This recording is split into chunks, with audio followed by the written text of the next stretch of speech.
What's up, scholars? Today we're talking about simplifying radical expressions. Radical! Oh yeah! Okay, what's a radical expression? It's an expression that has a radical in it. What's a radical? The fancy word for a root. So we've talked about, you've been talking about square roots for a while. Okay, there's also cube roots, and fourth roots, and fifth roots, and sixth roots, and seventh roots, and eighth roots, and as many numbers here as you want. That number here is called the index. Right, so the sneaky index on a square root that we don't write is 2. The index would be 2. And then the part underneath the square root is called the radicand. The radicand. So, just a couple examples of square roots, cube roots, and fourth roots. For example, the square root of 4 is 2 because 2 times 2 equals 4. 2 2s equals 4. The square root of, I'm just going to keep you the same number here. The cube root of 8 is also 2 because 2 times 2 times 2 equals 8. So the number of 2's, 3, that equals the radicand, that matches up with our index. Right, our square root of 4 was what number times itself also, or what number 2 times equals that number. The cube root, what number times itself 3 times, determined by that index, equals the radicand. And the fourth root of 16 also equals 2, because 2 times itself 4 times equals 16. Pretty cool. So how are we going to simplify radical expressions that are maybe not as clear-cut as the ones I gave you? Well, we're going to use a factor tree to find the prime factors of the number under the radical. What do we call that again? The radicand, aka the radicand. We're using a factor tree. Okay. Then we're going to use the index to determine how to group those factors.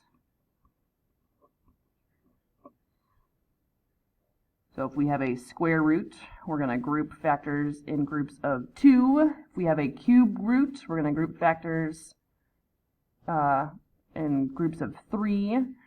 And a fourth root, group factors in groups of 4, and so on and so forth. For each of those groups, one of the group leaves the radical. For each group, one factor will leave the radical. And finally, we're going to multiply the outside factors together and multiply the inside factors together.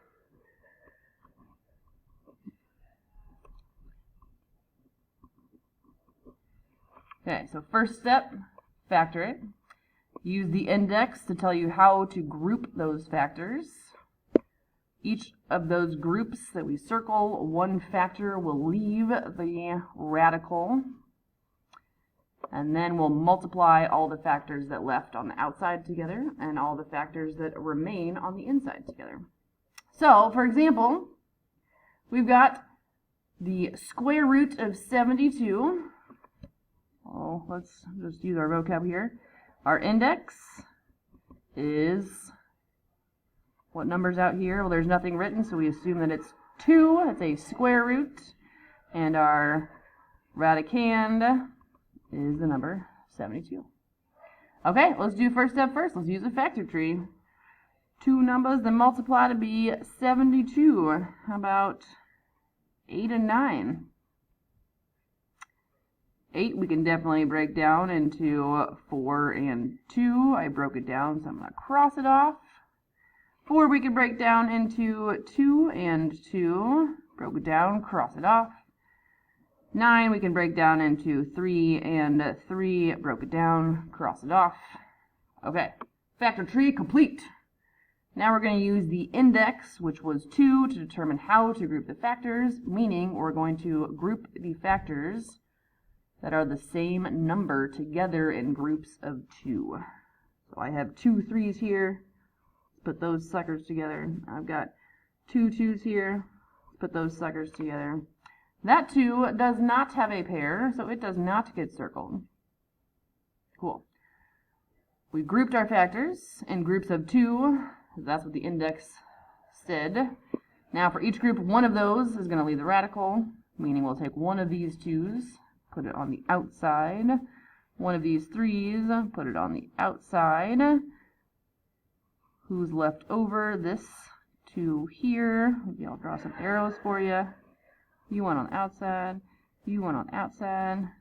And you, my dear, stayed on the inside. And finally, we'll multiply the outside factors together and multiply the inside factors together. Outside factors 2 times 3 is 6. Inside, we only have the 1. So that's it. That's our answer. Good job, everybody. You're doing great. So wonderful. Fabulous. Fabulous. All right, we got another example. It's got a number, and then it has some letters. Cool. Well, start out the same way we did the last one. What's our index? This is a square root. There's nothing written here, so we know our index is 2. And our radicand is 48 x cubed y to the 5th. Okay, let's do some factorings, shall we? Let's do the number first. 48 can be split in 2. Let's say 6 and 8. Let's break down that 6 into 3 and 2. I broke it down, so I'm crossing it off. 8. Let's do a 4 and 2. Broke it down, cross it off. Break that 4 into 2 and 2. Broke it down, cross it off. Whew! Great. Now the letters. It's actually much less interesting. X cubed means we have x times itself 3 times. So I'm going to say this is x and x and x. X times itself 3 times. Y to the 5th means there's 5 y's being multiplied together. Y times y times y times y times y. Okay. We totally factor treed this dude. Now, using our index, determine how to group the factors. Means we're going to put things in groups of 2 every time we see a match. 2 of the matches, put those together. And so let's do that. Looks like we got a group of 2's here. Got a group of 2's here. 3 doesn't have a buddy. We've got a pair of x's here. That x does not have a buddy. Pair of y's here, pair of y's here, and that y does not have a buddy. All right, the grouping has been done. So now we shall move on to step 3. For each group, one of the factors leaves the radical. Put my radical here. So 2 from here is going to leave. Boom, shakalaka. A 2 from here is going to leave. I already know I'm going to multiply these together, so I'm just going to go ahead and put that multiply symbol. I've got an x from there. I've got a y from there and a y from there, so there's 2 y's. We have x times x, sorry, 2 times 2 times x times y times y. Those are all on the outside of the radical. This 3 did not have a buddy, so it's hanging out on the inside. This x did not have a buddy, hanging out on the inside. This y did not have a buddy, hanging out on the inside. Okay. Let's do our multiplying. 2 times 2 is 4, times x, times y, which is y squared. So this becomes 4xy squared on the outside and 3xy on the inside. Great. Super great. The most best great. Okay, and finally, let's look at this last example where we have a new kind of radical. We got a cube root. Sweet. Sweet. That means our index here is 3, and our radicand is 64, x to the 9th.